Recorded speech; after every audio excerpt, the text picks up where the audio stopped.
La clinique dentaire de Clara Vos était au 3e étage d'un ancien bâtiment à Amsterdam, où les canaux reflétaient la lumière grise de la chute et les vélos sont passés dans un écoulement continu à travers les ponts en pierre. C'était un petit espace avec des murs blancs, des meubles en bois léger et l'odeur douce d'eucalyptus qui a clairement insisté pour se propager pour apaiser les patients. Mais ce mardi matin, même l'arôme ne pouvait pas masquer la tension qui lui a pris le dessus. Pas pour le calendrier bondé, ni pour les cas complexes qui devraient résoudre, mais à cause d'elle, le patient 10 heures. Elena Moretti. Le nom ressemblait à une mélodie dans son esprit car il l'a vu noter à son agenda 2 semaines plus tôt. Un Italien, selon le dossier, vivant un peu plus d'un mois dans la ville. Clara ne savait pas pourquoi, mais quelque chose dans ces données l'a intriguée. C'est peut-être la nationalité, qui a évoqué des images de été à Florence et des risottos crémeux, ou peut-être le fait qu'Elena a pris rendez-vous par nomination d'un ami commun, le photographe Lot, qui avait toujours des histoires intéressantes à raconter. Mais lorsque la porte s'est ouverte ponctuellement à 10h05, Clara a compris que ce n'était rien de tout cela. C'était elle. Elena est venue avec la confiance de ceux qui connaissaient déjà l'endroit, même si c'était sa première fois là-bas. Il portait une veste beige légèrement humide de la bruine matinale et des bottes en cuir vieilli qui faisaient un sourd-sourd sur le parquet. Ses cheveux bruns foncés, presque noirs, sont tombés sur des vagues lâches sur ses épaules, et son yeux, ses yeux d'un vert si intense qu'ils semblaient absorber la lumière de la pièce. Clara retient son souffle involontairement. Docteur Voss ? La voix d'Elena était sévère, avec un accent qui a transformé chaque syllabe en quelque chose de très né sensuellement. Je suis Elena Moretti.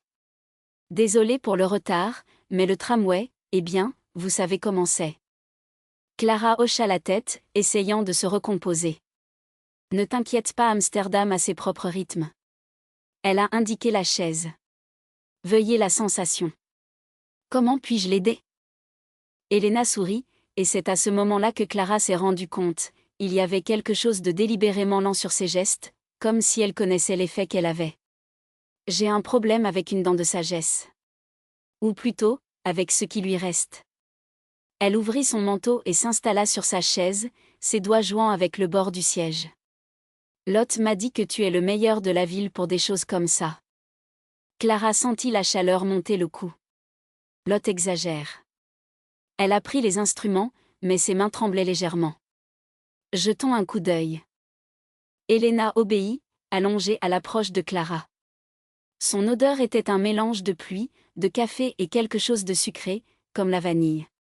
Lorsque ses doigts ont brossé le menton d'Elena pour ajuster la lumière, l'Italienne n'a pas bougé, elle l'a juste regardé avec ses yeux verts, comme s'il partageait un secret. « Êtes-vous brésilien ?» demanda soudain Elena alors que Clara a examiné sa bouche. « Oui. De Sao Paulo. » Elle a essayé de se concentrer, mais sa proximité était distrayante. « Depuis combien de temps êtes-vous à Amsterdam ?» 1 mois et 3 jours. Elena rit doucement. Je compte. Et que vous avez-vous amené ici ? Il y a eu une pause. Clara sentit le souffle chaleureux d'Elena contre ses doigts. Une opportunité d'emploi. Et d'autres choses. Elle a fermé ses lèvres un instant, comme si elle décidait de la quantité à révéler. Parfois, nous avons besoin d'un nouveau départ, n'est-ce pas ? Clara n'a pas répondu. Au lieu de cela, il s'est concentré sur la dent enflammée, mais son esprit se randonne. Quel genre de redémarrage ? Pourquoi Amsterdam ? Pourquoi maintenant ? Vous avez des mains très gentilles, murmura Elena, et Clara a presque laissé tomber le miroir oral. Merci. Sa voix est sortie plus rauque que d'habitude. Je devrais subir une petite intervention chirurgicale pour retirer ce qui reste. Ce n'est rien de grave, mais ça peut faire un peu de mal. Je n'ai pas peur de la douleur, a déclaré Elena, et il y avait quelque chose dans ce qu'elle ressemblait à un défi. Clara a avalé dur. Alors je vous ai fait la mauvaise date. Elena a ri, un son riche et sincère. Quand sera ce ? Vendredi. À 3. Clara a écrit le système, mais ses yeux ont retrouvé celui d'Elena. Vous aurez besoin de quelqu'un pour vous ramener à la maison plus tard. Anesthésie locale, mais toujours. Tu pourrais me prendre, suggéra Elena, sans cligner des yeux. Le cœur de Clara a sauté. Je ne fais généralement pas ça. Puis commencer. Les lèvres d'Elena s'inclinaient dans un sourire qui était presque une invitation. Après tout, je suis nouveau dans la ville. Je ne connais personne d'autre que Lot. Clara a senti le eau de ses yeux verts sur elle-même, comme si Elena démêlait les couches qu'elle ne savait pas existantes. D'accord, séda-t-elle, contre tout son bon sens. Vendredi. À 3.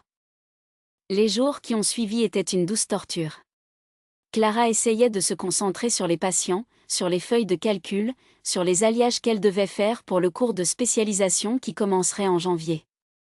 Mais son esprit est toujours retourné à Elena, la façon dont elle avait dit au revoir avec un hochement de tête lent, comme si elle gardait un secret pour eux, juste la façon dont leurs doigts avaient brossé Clara alors qu'ils obtenaient le manteau.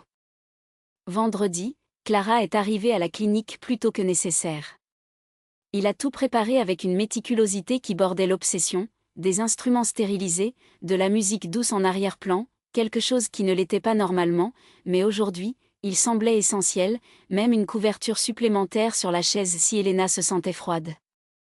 Elena est arrivée à l'heure, comme toujours. Cette fois, il portait un pull gris qui a amélioré le ton olive de sa peau et un pantalon noir serré. Ses cheveux étaient piégés dans un chignon désordonné, et Clara a dû tenir le désir de laisser tomber ses mèches pour voir comment il tomberait sur ses épaules. Prêt à me torturer ? Elena a plaisanté, assis. La torture est un mot fort, répondit Clara, ajustant la lumière. Je serai très prudent. Je n'en doute pas. Elena remonte la tête et ses yeux ont trouvé Clara. Je te fais confiance. Ces 3 mots résonnaient à l'intérieur de Clara comme une cloche. Je te fais confiance. Personne ne lui avait dit depuis longtemps. Pas depuis sa dernière relation il y a 2 ans, il s'était terminé par une trahison et des larmes. Depuis lors, elle avait fermé, construisant des murs que même ses amis les plus proches ne pouvaient traverser. Mais Elena ne semblait pas se soucier des murs. L'opération a été rapide, comme Clara l'avait prédit. Elena n'a pas émis un seul son de douleur, a juste gardé les yeux fixés à nous de Clara, comme s'ils avaient une conversation silencieuse. Quand il a terminé, Clara a nettoyé le sang avec de la gaze et a appliqué un analgésique local. D'accord, dit-elle, en arrière. C'était bien. Elena toucha légèrement son visage, comme si elle s'assurait qu'elle était encore entière. Vous êtes très bon dans ce que vous faites. Merci. Clara a retiré ses gants, se sentant des mains humides. Maintenant, comme convenu, je vais te ramener chez moi. Elena se leva lentement, comme si elle savourait le moment. Je ne vis pas loin. En fait, c'est proche ici. Sur la rue Chanel. Je connais bien. Clara a pris son manteau. Allons-y. Elena hocha la tête et ils sont sortis ensemble côte à côte, sous la lumière pâle de l'après-midi. Amsterdam était calme, comme si toute la ville retenait son souffle. Ils ont marché en silence pendant quelques minutes, jusqu'à ce qu'Elena dise. Avez-vous toujours voulu être dentiste ? Clara a ri. Non. Je voulais être danseur, peintre, astronome, mais je me suis retrouvée ici. Elle a fait un geste vacant avec sa main. La vie a ses propres plans. Et êtes-vous heureux ? La question l'a pris par surprise. Je suis satisfait. Elena s'arrêta soudain, se tournant pour lui faire face. Ce n'est pas la même chose. Clara sentit le monde tourner un peu. Non. Ce n'est pas le cas. Elena sourit, comme s'il avait gagné quelque chose. Prenons un thé ? Ma maison est là. Elle a montré une maison de ville étroite avec des fenêtres en verre coloré et une porte bleu-bleu. Clara devrait dire non. Il n'avait que combiné le trajet. Mais quelque chose sur sa poitrine l'a propulsé à l'avance. Bien sûr. L'intérieur de la maison d'Elena était un mélange de minimalisme et de chaleur. Les murs étaient blancs, mais décorés de peintures abstraites dans des tons terreux, et le sol en bois brut légèrement sous ses pieds. L'odeur de cannelle et d'orange remplissait l'air, provenant de bougies allumées sur la table basse. « Asseyez-vous » a déclaré Elena, indiquant un canapé en lin faible avec des oreillers en lin. Je vais faire le thé. Clara obéit, regardant Elena se déplacer dans la cuisine ouverte avec féline graisse. Leurs gestes étaient exacts, presque chorégraphiés, comme si chaque mouvement avait été répété. « Vous vivez seul ?» demanda Clara, plus pour briser le silence que pour une véritable curiosité. « Oui. » Elena a pris une bouilloire et l'a remplie d'eau. J'avais besoin d'un endroit juste après, eh bien, après tout. Clara voulait demander après quoi ? Au lieu de cela, il a observé les mains d'Elena, les doigts longs et agiles, les ongles peints d'un rouge foncé, presque du vin. « Avez-vous une famille en Italie ? » Elle. Il lui a demandé, optant pour un terrain plus sûr. « J'ai. » Elena tourna le poil et se pencha sur le comptoir, croisant les bras. « Mes parents, 2 frères. Tout à Rome. » Elle sourit, mais c'était un sourire triste. « Ils ne comprennent pas très bien pourquoi je suis venue ici. »« Et vous comprenez ?» Elena la regarda pendant un long moment, comme si elle décidait de la quantité à révéler. « Parfois, nous devons nous perdre pour nous rencontrer, n'est-ce pas ?» Clara a ressenti un froid. Cette phrase faisait écho à quelque chose auquel elle avait souvent pensé, les nuits qu'elle se sentait seule dans son appartement impeccable, entourée de livres et de silence. « Et toi ?» demanda Elena, servant le thé dans de minces tasses de porcelaine. « Votre famille est-elle au Brésil ? » Ma mère est. Mon père est décédé quand j'étais adolescent. Clara a accepté la tasse, sentant la chaleur se propager entre ses mains. Ma sœur vit à Berlin. Nous sommes proches, mais la distance se complique. Elena était assise à côté d'elle, si près que Clara pouvait sentir la chaleur de son corps. Parfois, je pense que la distance n'est qu'une excuse pour ne pas affronter ce qui nous fait vraiment peur. Et qu'est-ce qui te fait peur, Elena ? demanda Clara avant de pouvoir se contenir. Elena n'a pas répondu immédiatement. Au lieu de cela, il a pris une gorgée de thé, les yeux fixes dans la tasse. Quand il a finalement parlé, sa voix était basse, presque un murmure. Perdre le contrôle.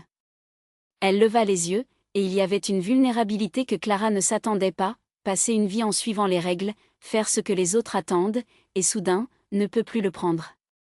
Tournez votre dos à tout et recommencez à zéro, sans savoir si cela fonctionnera. Clara sentit quelque chose se briser en elle. « Je comprends », a-t-elle dit, et pour la première fois depuis des années, c'était vrai. Elena a mis sa tasse sur la table et s'est complètement tournée vers Clara, si près que ses cuisses ont touché. « Vous êtes différent des autres personnes que j'ai rencontrées ici », a-t-elle déclaré. « Il y a quelque chose chez toi, un silence. Comme s'il attendait quelque chose. Ou pour quelqu'un, » a ajouté Clara, sans réfléchir. Elena sourit, et cette fois il n'y avait pas de tristesse sur ce geste. Peut-être. Le silence qui a suivi était transporté, dense comme la vapeur du thé. Clara sentit son cœur battre si fort qu'elle était sûre qu'Elena pouvait l'entendre. Elle devrait partir. Je devrais remercier le thé, souhaiter une bonne récupération et sortir, revenir à votre vie commandée et prévisible. Mais ce n'est pas ce qu'il a fait. Au lieu de cela, il tendit la main et toucha le visage d'Elena, où la peau était encore légèrement gonflée de la chirurgie. « Tu iras bien, murmura-t-elle. Je promets. » Elena ferma les yeux un instant, comme si elle mémorisait cette touche. Quand il les a recommencés, il y avait une détermination en eux que Clara n'avait jamais vue auparavant. « Restez à dîner, » a-t-elle dit. « S'il te plaît. » Et Claire, contre toute logique, contre toutes ses peurs, il hocha la tête. Les semaines suivantes ont été un tourbillon. Clara et Elena se sont vues tous les jours, même pendant une courte période. Un petit déjeuner avant l'ouverture de la clinique, une promenade l'après-midi à travers les chênes, des dîners de l'un ou l'autre, où ils ont parlé pendant des heures de tout et rien. Clara a découvert qu'Elena était mariée des années plus tôt avec un homme qui l'aimait mais qui ne l'a jamais vraiment compris. Qu'elle avait travaillé comme restaurateur d'art à Rome, jusqu'au jour où elle ne pouvait plus regarder cette histoire pleine d'histoires sans se sentir étouffée. Cet Amsterdam était sa tentative de respirer à nouveau. Et Clara, à son tour, a parlé de son père, une musicienne qui était décédée trop tôt, laissant derrière elle une fille qui avait hérité de son amour pour l'art, mais pas son courage. À propos de l'ex-petite amie qu'il avait trahi avec un collègue, la faisant jurer de ne jamais s'ouvrir aussi facilement. À propos de la peur qu'à l'âge de 30 ans, il avait déjà perdu sa chance de trouver quelque chose de réel. Mais avec Elena, tout semblait possible. Jusqu'à ce que, par une nuit froide de novembre, alors qu'ils marchaient main dans la main à Dam Square, Elena s'arrêta soudainement et se détourna d'eux-mêmes. « J'ai besoin de vous dire quelque chose », a-t-elle dit, et le ton de sa voix a provoqué la contraction de l'estomac de Clara. « Qu'est-ce que c'était » demanda-t-elle, essayant de rester calme. Elena prit une profonde inspiration. « J'ai reçu une proposition de travail. À Paris. » Le monde s'est arrêté. « Paris ?» répétait Clara, comme si elle ne comprenait pas. « Oui. » Elena serra les mains. « C'est une opportunité incroyable. Un studio de restauration, qui se spécialise dans œuvres du XIXe siècle. Ils veulent que je dirige l'équipe. » Clara sentit le sol ouvert sous ses pieds. Quand ? Janvier. Janvier. En 2 mois. Vous l'accepterez, a déclaré Clara, plus comme une conclusion qu'une question. Elena hésita. Je ne sais pas. Ses yeux étaient pleins d'une douleur que Clara ne pouvait pas nommer. Une partie de moi veut. C'est tout ce dont j'ai toujours rêvé. Mais une autre partie. Elle a touché le visage de Clara, comme elle l'avait fait ce premier après-midi. Une autre partie ne veut aller nulle part sans toi. Clara ferma les yeux, sentant les larmes brûler. Tu me connais à peine. J'en sais assez, répondit fermement Elena. Je connais la façon dont vous regardez les gens, comme s'ils essayaient de déchiffrer ce qu'ils ne disent pas. Je connais la façon dont vos mains tremblent lorsque vous êtes nerveux et comment vous mordez votre lèvre inférieure lorsque vous pensez. Je connais le son de votre rire, Claire. Et je sais que je ne veux pas vivre dans un monde où je ne peux pas l'entendre tous les jours. Clara ouvrit les yeux. Alors n'allez pas. Elena sourit, mais c'était un sourire triste. Je ne peux pas vous demander ça.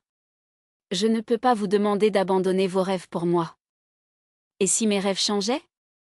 Demanda Clara, et les mots sont sortis avant qu'elle ne puisse les arrêter. Elena la regarda, incrédule.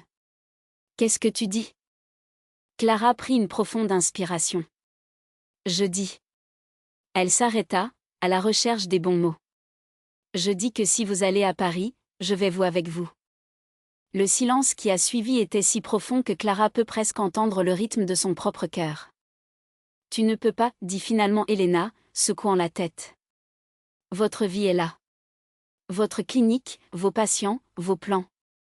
Ma vie est là où vous êtes, interrompit Clara, et pour la première fois depuis des années, elle n'avait pas peur. Je peux ouvrir une autre clinique à Paris. Je peux me réenregistrer dans la spécialisation là-bas. Je peux, elle s'est arrêtée, car elle a soudainement compris. Je peux recommencer. Tout comme vous. Elena la regarda pendant un long moment, puis, sans dire un mot, la tira vers elle-même et l'embrassa. Ce n'était pas un bi. Le baiser n'était pas un baiser. C'est le genre de baiser qui dissout des années de doute, de crainte, de silence forgé par une vie convaincue que certains désirs devraient être enterrés. Les lèvres d'Elena étaient chaleureuses, urgentes mais aussi douces, comme si elle découvrait Clara pour la première fois, et d'une certaine manière, elle l'était. Parce que ce n'était plus le dentiste qui l'avait traitée avec une distanciation professionnelle, ni la femme qui se cachait derrière des sourires polis. Il était clair, exposé, énorme, se rendant sans réserve. Quand ils s'éloignèrent, juste assez pour respirer, Elena a touché son front, ses doigts toujours entrelacés dans les cheveux de Clara. « Es-tu sûre ?» murmura-t-il, sa voix rauque. « Paris n'est pas seulement une belle ville. C'est là que tout s'est effondré pour moi. Où j'ai dû me reconstruire. » Clara a glissé ses mains à travers les bras d'Elena, sentant la tension dans ses muscles. « Donc, ce ne sera pas seul cette fois, » a-t-il dit fermement. « Je ne veux pas que tu devais être fort tout le temps. Laissez-moi être là aussi les mauvais jours. Les jours où vous vous réveillez et que vous ne voulez pas sortir du lit, les jours où le désir de votre mère serre tellement que ça fait mal.